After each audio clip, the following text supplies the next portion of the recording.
Well, Daniel, we have somebody very special with us today. Brad, joining us in our Touchpoints Rehab interview chair is David DeWitt. He is a board-certified graphologist, a certified graphoanalyst. He's written a couple of books, including his latest, Bullying, Applying Handwriting Analysis to Detect Potential Danger Signs and Effects. And David, good morning. Welcome to Brad and Dan. Good morning, Brad. Good morning, Dan. Good morning. Great to have you here. I'm glad to be here. And, you know, I didn't have any idea, Dan, that someone that he knows was in here on my program a few years ago and read my palms. And I'm normal, I guess, right? She probably didn't read your palms. She read your handwriting. Or my handwriting. Well, part of my palms. Well, he used to write on his palms in school. I think we all do that at some time in our life. David, how did you get involved in all of this? Yeah. Let's start there. Well, many years ago, I don't want to age myself now, but I was in the Army Intelligence Corps. And as the time rolled on, I was about ready to get out of the service. And what took place was my company commander asked me, we lost our mail clerk, would you like to be a mail clerk? So I said, why not? I gave it a try, but as I noticed, one of the servicemen had brought a letter from his girlfriend, and every week his signature, his name got smaller and smaller on the envelope. And I said, well, there's something got to be to this. And I had a handwriting book by Dell on handwriting analysis, and it says if you really love somebody or like somebody, you'll embellish their name, you'll make it larger. So the next time I saw him, I said, you notice when you get the letter from your girlfriend, it gets smaller and smaller, your name? He said, what's that mean? I said, well, if she really liked you, she would embellish your name a little bit. I hope you don't get a Dear John letter. And what took place was about 3 months passed, and he said, Dave, I got that Dear John letter. Wow. So that's wow.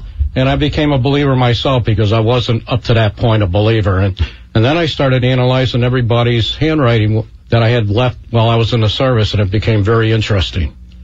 So how do you become certified? Well, what I did was for the first few years, many years, I self-taught myself. But as I got towards retirement, I decided I really want to get certified. So I contacted IGAS, as the International Graphoanalysis Society, and I took a basic course. And then I went on to get my general certification, and I also contacted the National Association out of New York, and I became a graphologist, and I got certified that way too. So basically there's two pathologies in this.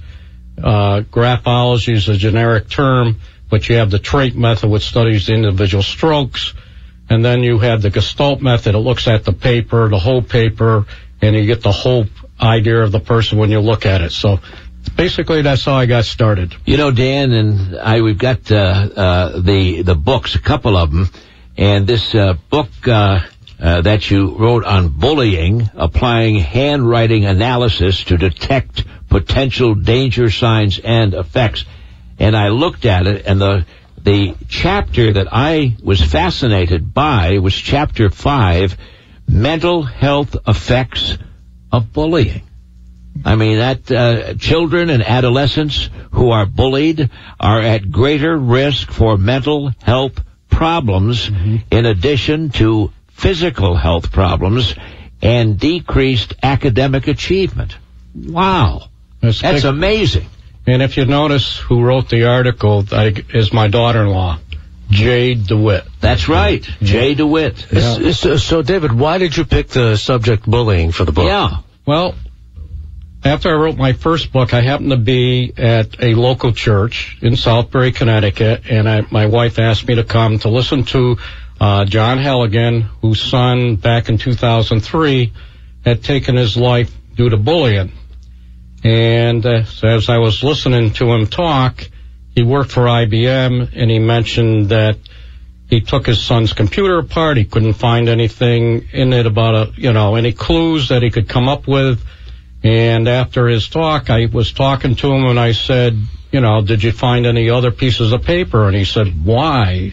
I said, well, I'm a handwriting expert, and I can see trauma, and I can see emotional stress signs, and how your child might have affected him early on. So we've been in contact, and I dedicated, if you notice in the front of that book, Brad, that book is dedicated to his son, Ryan. Yes, right here. Yep. And so that's how I came up with the book, and then I did some research on it, and I said, how can I use my knowledge on handwriting analysis? And I sent a message out, and I checked with other graphologists. I found one in South Africa. She was a teacher, and she has written a book on bullying, teenage bullying in high schools. And I told her my major problem was to get handwriting samples. She said, Dave, take anything out of my book and use it, which I have used some of her information in my book. And then I found another person down in Brooklyn, New York, and he's wrote a book on unlocked teenage bullying. And he said the same thing to me, and I used some of his information, and I put the book together. I have tested it, actually. Last year, I talked to high school kids. Basically, I talk on this first book I wrote on handwriting analysis, Discover Your Own Vocational / Career Potential. And I noticed when I do this, one school takes all the samples, they put it on an overhead projector, and I saw this handwriting of one of the students, and I noticed he had every sign that if you've been bullied, you have. Wow. So I said, as I was talking to the class, I said, and they're behind me, I don't see them. I said, I've been coming here 12 years now, and I said, I usually don't get into the negatives. I stick to the positives, but I said, I also see emotional signs in trauma, and I left it at that. And this boy came up to me afterwards. He said, Mr. DeWitt, I noticed when you got to mine, you mentioned trauma and you mentioned emotional signs. Did you see something in my handwriting? I said, please hand me your piece of paper. And he handed it to me. I pointed right at the sign, and I said, you're being bullied. And he went just like this. So I told the teacher, I said, keep an eye on this student, because he's got all the signs of being actually bullied. 18 minutes after the hour of 8 o'clock in the morning, David J. DeWitt, who's with us, Handwriting Analysis, Discover Your Own Vocational Career Potential. And David, this is something that, of course, you just told the story to one of the young people. Do you find that there are many in high school today that have a big problem? And I just was looking at one of these pages too. There are so many teenage suicides these days. I mean, it's remarkable. That's true. That's like I mentioned, I wrote my first book on dedicated to Ryan Halligan, who took his life in 2003, and he took it because he was being bullied. And when I talked to the father, as I mentioned before, you can see trauma, you can see emotional signs. And what you're looking for, basically, is when you find a piece of paper with that kind of writing, you look at it, is it aggressive handwriting? Usually that's what a bully's handwriting shows. If it looks like it's much milder, if you look at the descenders are very short, this looks like a loner. If it's very small handwriting, it's more introverted. But what you're looking for is low self-esteem. And it actually falls on both bullying, and it also falls for the victim. And if you look at the type of people that get bullied, a lot of them maybe have a disability or they have a learning problem along those lines. And you can pick up all these kind of signs from the handwriting. In my research, I found that back in 2015, they claimed there's 165,000 students in the United States each day stay home due to bullying. Wow. So, anyway, how many? 165,000 a day. And I have actually talked to different ones. One person that I was interviewing about bullying mentioned that his son's friends formed a Facebook website, And what they did was they put a girl on there instead of the boys, and they led them into getting together, or, falling in love or whatever with this girl, and they spread it all over the Facebook, all over the place, and he was ready to take his life, and the parents said they got to the school just in time to put an end to it. So wow. There's so many different things going on out there that, as far as bullying goes. But like you said, I wrote the book to show if I can come in with early signs to help parents and teachers. I think every teacher, every parent should actually, I'm not trying to push my book, but the book on bullying can show early signs of people being victimized.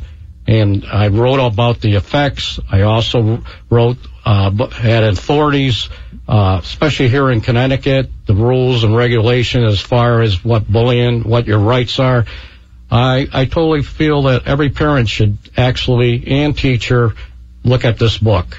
So, David, can you tell by just looking at a person's signature, or do you have to look at some written material on a page? How much of a written piece do you need in order to make a determination? Okay, usually what I find is I'm not going to get 3 pages of handwriting, first of all. All right. I basically, if I get the signature alone, usually we're told not to analyze it, because say your name is Howard Clark, it doesn't show the descenders.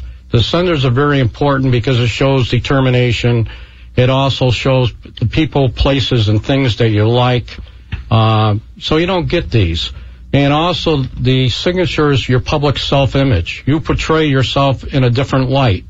I'm not talking about politicians, but if you look a lot of their handwriting, they might be bigger than their regular handwriting. and things like this. Right. And so when I look at a signature, I prefer to have a basic little piece of handwriting. But I usually have the people write a certain thing. But in the situation we're talking about bullying, you don't usually get that.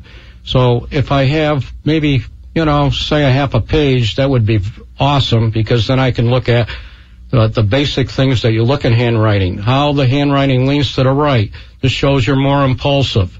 If it writes straight up and down, you have a well balance between your heart. If you off to the left, you're more withdrawn into yourself.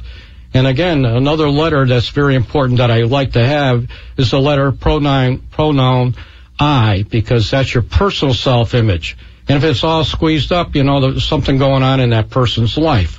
So you look at all kinds, like the writing's aggressive, things like this. So we look at irritation in the handwriting. We put it all together. One sign alone we do not take. But we look at the whole handwriting, and you get a general idea where this person's coming from. And I look at their thinking, how they think. Like I mentioned in my first book here on handwriting, to do with putting your personality to your career, when I talk to high school kids, I said it's not always how smart you are, it's how you're thinking. In each one of my books, I put a chapter on thinking. If you write cumulative, which is more rounder kind of letter, Edison wrote that way. Finally, the light bulb on, and he got it. But it's like a bricklayer. He takes his time. Once he's got it, he's got it. And if you're analytical, there's all kinds of things. It's hard to explain it here on the air, but when you look at handwriting, there's 3 zones. There's the abstract, the upper zone, which has to do with philosophies and concepts. The middle zone is the here and now. Most high school kids fall in there. They get up in the morning, they comb their hair, how they got to school. They're not interested in anything else. And then you have the bottom zone, which I usually stay out of because the house is a libido. And I stay out of that area. I don't want to get in trouble. So, but all your desires, and you want to be fed your concepts and all these kind of things. So, did this just come to you? Did you go to school for this? The way you told the original story, when you were in the service, and that this private's letters were getting smaller and smaller, the writing was getting smaller and smaller, and you thought that something was going wrong, and it was. Was this just your own imagination? No, well, I had read the book I was intrigued by the book. At the time, I didn't actually believe in the book put out by Dell, but then I became a believer, and I thought, how can I use this when I get back to the States? And when I got back to the States, It would never caught on here. It's more of an entertainment. Even though I wrote all these books, people rather, when I go to talk to churches or, the Rotaries or the Lions Club, everybody wants to know about themselves. They're more interested in themselves than really learning what's in my books. And well, does that tell you something? Could you determine that by looking at their handwriting, that they're more interested in themselves? Oh, yes, you can. And if you could see people want to pull attention to themselves, you can see all kinds of things, unbelievable things in handwriting. Like, again, the signature. If you cross the end of your signature through it, there's something going on in that household. Usually when I see high school kids, I could tell there's something really going on because you're crossing out, you're rejecting the person, maybe the last name. It might be a competitive situation in the household. Different things you can see in handwriting. I tell you, I live it. I love it. I have a passion just like you, Brad. Every morning you get up and get on this show. You got a passion. I hear you. I love it. It's awesome, This is just phenomenal, this whole thing. Now, this day and age, a lot of the younger generation, they're not writing because of the computer, because of the keyboard, because of texting and our smartphones. We have a difficult time with some of the younger generation who work here reading their handwriting. So can you make a no offense, Kendall. Can you make a determination off of that from a generation that really doesn't write as much? Because they don't learn it in school anymore. Well, it's true, but I don't know if you saw the news yesterday. In Illinois, they just passed it that cursive has to come back into the school system. Good. They just passed it yesterday. But you're definitely correct, because the young people have actually abandoned the paper and a pen for the computer board. But your best motor skills that I found when I analyze high school kids, or the ones that use cursive, they can know how to put a composition together. They have more clarity of thought. And, for example, I did Naniwag High School. I do the high schools. Yep. I did the Waterbury Art Magnet schools. But I do the grad classes. And the kids come and they come. And my wife is usually with me because she helps them, tells them what to write. And this one handwriting I saw, I said to the kid, he had all the thinking powers in this book and that book over there. And I said to him, if you're not at the top of your class, you got a real problem. He said, Mr. DeWitt, I'm the valedictorian. Wow. And can you imagine? I mean, this is unbelievable. And then during the night, that night, there was a man walking around, looked like an ex-Marine. He was, and he was following me all night. And his daughter had graduated. I didn't know this person at all. And before I left, he said, Mr. DeWitt, would you read my handwriting? He said, what do you think I should be? When I looked at it, I said, you ought to be a cop. What do you think he said to me? He's training to be a cop. He's not training. He was a FBI in Woodbury, Connecticut. Oh, FBI. Oh, my goodness. So it's very interesting. And then I went, I talked to the Waterbury Chamber, and there was a young lady in their board of directors. And she had all the same things I saw for this young man. It was a valedictorian there. I said, why is she working here? She should be doing something else. So I said to her, you ought to be the top of your class. I always use that, Brad. She says, Mr. DeWitt, I was a valedictorian. So it's unbelievable what you can see in handwriting and how people think and how they use their... Can you say a little bit past it? Yeah. Okay, that's good. wonderful. Terrific. This is fascinating. And Dan... Would you take any calls from the audience? I hate to put you on the spot. Okay, great. We'll open up the phones at 888-574-2723. Brad, in our Touchpoints Rehab interview chair is David DeWitt, and David is a board-certified graphologist, certified graphoanalyst, and visit his website. Let's talk about his website, handwritingconnectionsct.wordpress.com. That's handwritingconnectionsct.wordpress.com. And David will take some phone calls if you have any questions. 888-574-2723, our telephone number. 888-574-2723, our telephone number. David, when you talk about bullying, I never realized that, by writing that you could have anybody interpret if you are bullied or not. And I am just curious to find out, seeing that you talk with a good many young people, how do they react to this? Are they very open about it? Do they come up to you after? How do they react to you? Well, the answer to that question, Brad, when I tell them, look at their handwriting, you could see a lot of aggressive, personalities out there. I mean, depends on how they get up in the morning is one situation. Who sets you off? One of the basic handwriting traits that we look for is emotional responsiveness. And, for example, if your handwriting is very heavy, that's emotional depth, that's the pressure, your mental energy. And when you look at that, when you look at this mental energy, you can see how the people are reacting. If their handwriting is very rigid, it's very aggressive. And to answer what you asked me is how the people look at this, like the kids and so forth.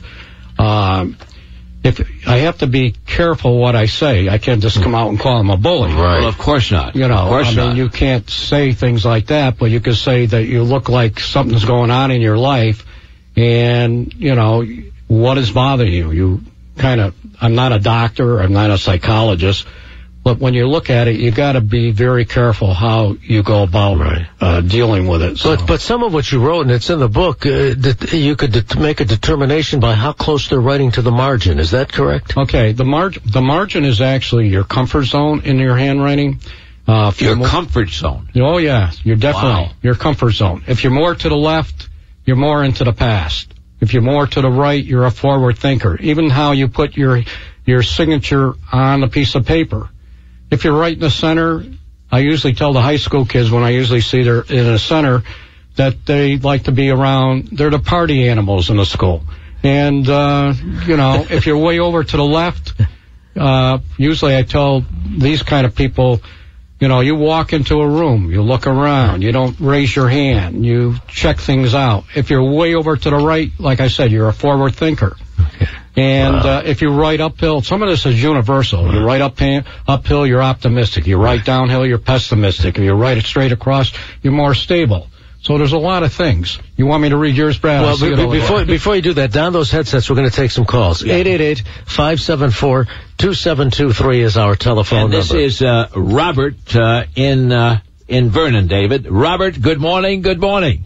Oh, good morning. I have a question for Dave. I'm noticing that when a person is in stress, for example, they're required to sign their signature in a fast manner, that the signature is different than if they're quietly composed, and then you sign your signature. So how can you tell the difference between a person who's stressed in signing their signature, which they sign it differently, than when they're composed and you're not under stress? I'll hang up and you can answer that question. Thank you. Bob, that's a very good question. When you look at a person's signature, you look at the whole handwriting to see how the person's emotional state is at the time. I mean, something upset you that morning or somebody set you off, it's going to be, in your signature. Say you're getting pressure from a boss. Some of your letters will be pushed down from the top. This is called directional pressure. It's not a pressure when you use your pen. If it's coming from the right-hand side, it might be coming from your father. If it's coming from the left side, it's coming from your mother. All these little things show up in your handwriting. So if you calm yourself, I'll tell you what. You write figure eights, it'll bring you right down. You go to the doctor's office, some of them have fish in there. That's just to get you to calm down. So you got to calm yourself down, and you might write better. So writing the figure eight calms your penmanship down? Yeah, if you do it for 30 seconds and you're taking a test, you'll find that it's called fluidity. And it'll just bring you down, it'll just calm you right down. And the letter 8. The letter 8. Number 8. Figure eights. Yeah. Like figure eights. Oh, my goodness. Yep. This is wild. All right, we've got our signatures. Analyze them. Okay, here we go. And Dan Laballo, Dan's is first, and there's mine. Okay. Looking at Dan, one of the things first, you're both on the right-hand side of the paper, so you're both forward thinkers. You're not afraid of the future. That's great. Okay, you're both large handwriting, so you're both extroverts as far as I'm looking at your handwriting. And Dan's handwriting, he has a little open mouth on the right, on his O. This says he likes to talk. He's communicative. Especially he's in the right kind of job. Also, his L's, which show that he's open to other people's opinions. Which is very good. Some of his letters is kind of squeezed up, so he's got a little pressure going on, maybe because he's on the show this morning, I don't know. But also it shows in Dan, for example, he's got a little, his ending comes up. It shows he has generosity. It doesn't have to be with money. It could be with his time and helping other people. Also, his capitals are large. It says he has good self-esteem, good self, he feels all right, good about Dan. it. Wow. Anyway, going down to yours, Brad, you're all over the place here. But anyway, but there's a lot of fluidity in your handwriting, and which is awesome. And you underline your handwriting. You got, we call it a pedestal underneath it. This shows you have self-reliance. You don't always depend on everybody else. You do it yourself, which is awesome. In the end of your handwriting, you want right up there. You have an aggressive personality. You get things done. You don't stay around. You're always on the go. You get irritated easily. You can't stand stupidity, from what I can see in your handwriting. And a little here, you're very private. And you made your first name larger than your last. When you do this, tells me you like to be called Brad than Mr. Davis. And this is what I see in your handwriting. But I see a lot of fluidity. It says you have very literary talents. You should have wrote a book. I don't know if you ever did, but you should consider it. You have points on your S. You're not a total yielding person. They got to really push you to make you yield. But this says you have keen comprehension. You grasp things very easily. And it usually has to do with something you work with every day. Maybe it's your radio show. But it's some of this stuff just comes naturally to you. One of the things I see in your handwriting, which I try to change myself, is your D. You got a loop in it. It says you're sensitive to criticism. You get hurt very easily. and also over here, you also broke your handwriting up. This shows you have a lot of intuition. Einstein, they call it print writing. It's the fastest kind of writing going. And you got all through your handwriting, you have this. You're awesome, from what I can see in this. Wow. By the way, the reason the show is Brad and Dan and not Davis and Dan is because Brad is bigger than Davis, as you wrote on that page. Let's go back to the phones. Dave in Meriden. Dave, welcome to Brad and Dan.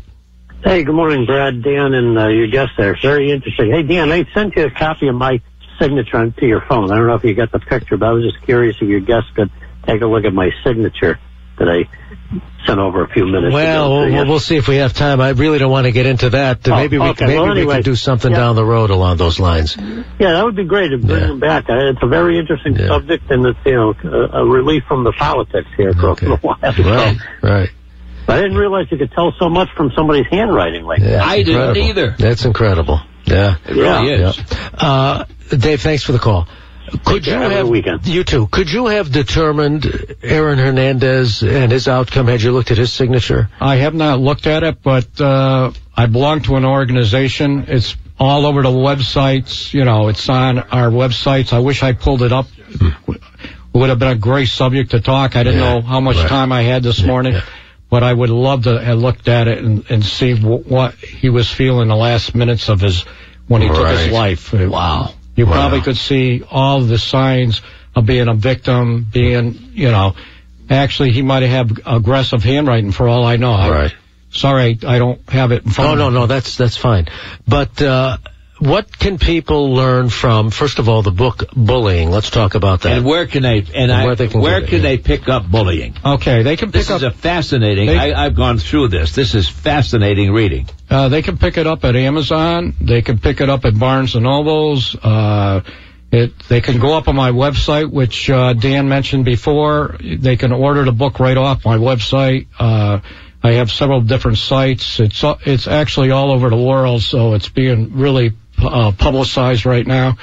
And I don't know what else to tell you about it, but well, just the cover. Let me just read this. The big letters: bullying, applying handwriting analysis to detect potential danger signs and effects.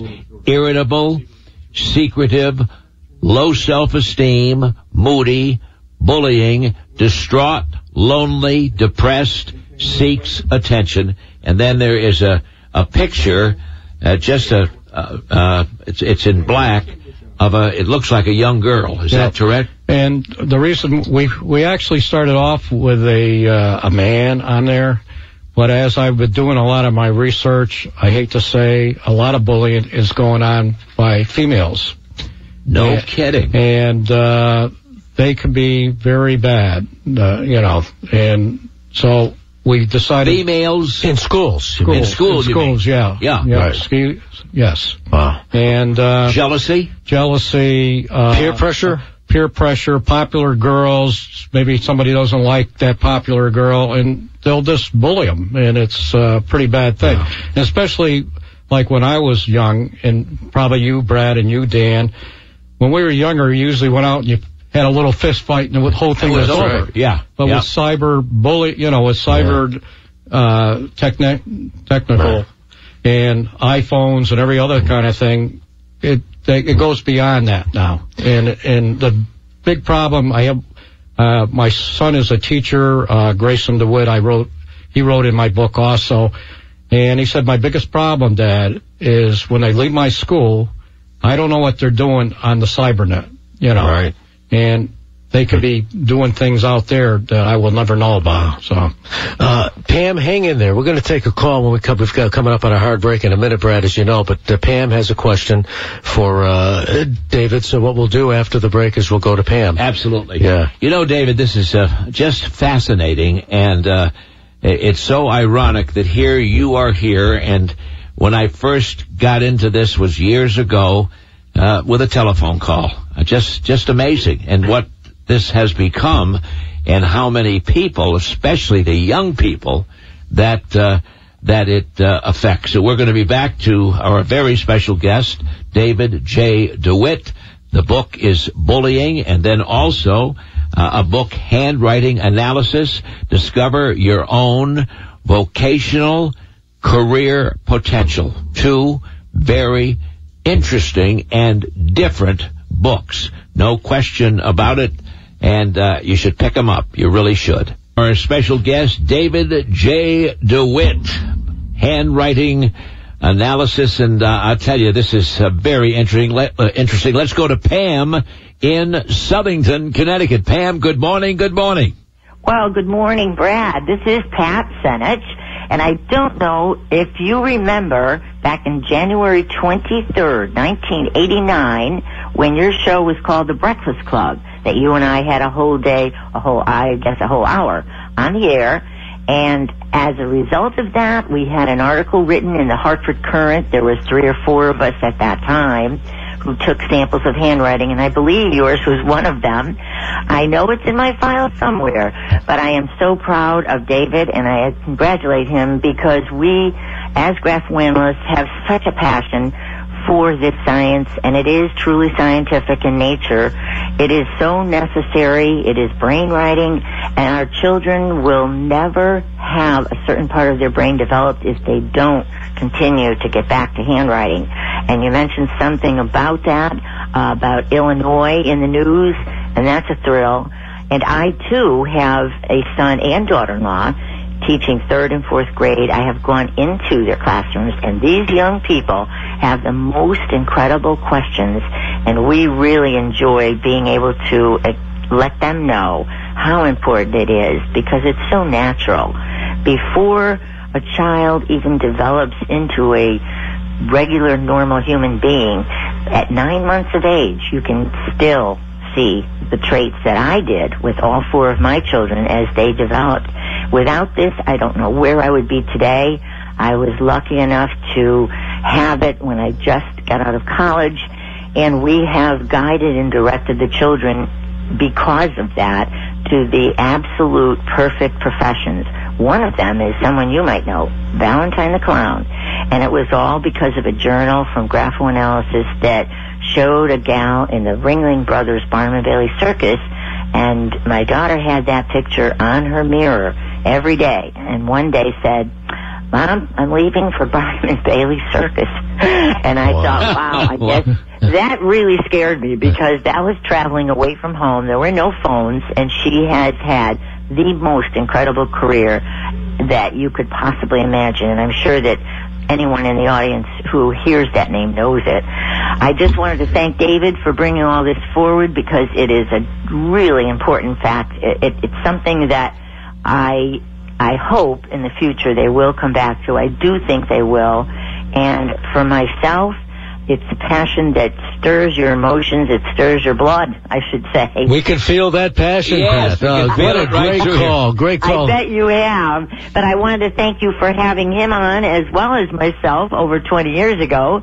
And I hope that we get to meet again someday soon. Thank you very much, Thanks, Brad. Pat. All right. Bye. 20 years ago. Pat, I just want to say thank you for calling in, and Pat and myself actually did taught at UConn adult education courses on graphology. So Wow. Would you believe This is phenomenal. who listens to the radio? You never know. You're right. This is the wonderful thing about this That's right. this medium, radio. But Dan, when you had it, I had these two books on my desk, and I said, "What is this?" And then Dan says, "I got something for you." Yeah. And just fascinating. Handwriting Connections, CT.wordpress.com. That's David's website. Handwriting Connections, CT.wordpress.com. David, we've got about a minute or so left. Anything else you'd like to add? I just wanted to mention one thing, for your audience out there. What I really wanted to do when I came here today was expose your listeners to the early links in danger signs between handwriting and possible aggressive and dishonest behavior such as bullying. And if we catch it early, we maybe save a life. We all have a mission. Every adult, bullying is an unwanted behavior. So I'm asking you out there in the audience to come forward and help in this need to stop bullying.